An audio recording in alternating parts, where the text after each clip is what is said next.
my name is Maria Vasilaki. I come from Greece and I have just graduated from the LLM in International Law at the University of Edinburgh. The reason I chose international law for my studies was pretty straightforward.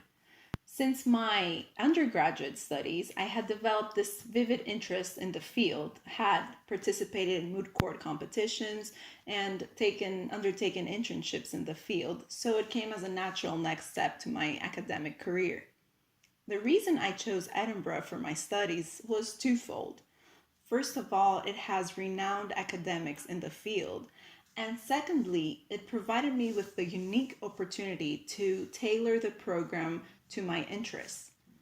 Before starting, I wanted to know more about artificial intelligence, new technologies, and how they interact with law. But at the same time, I wanted to deepen my knowledge in pure international law subjects such as international environmental law and humanitarian law.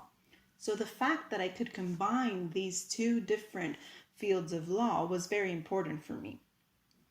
One of the greatest strengths of the program, according to my opinion, was the diversity of academic backgrounds of its students. Although I can admit that at first I found this as a weak point of the program, I can now say with confidence that it was actually one of its greatest strengths. Coming from a legal background myself, I had developed this very rigid legal way of thinking, and I realized that when dealing with states, it is not only law that matters, but you must also be in a position to comment on politics and economics. So being exposed to these different perspectives of my fellow students was eye-opening for me. Edinburgh is an ideal city to study. I lived close to Holyrood Park and Arthur's Seat, which is a vast place of greenery with lakes and hills, and it is just 10 minutes from the University of Edinburgh and the law school. So it's an ideal city, it's not too big, not too small, and it's perfect for your studies.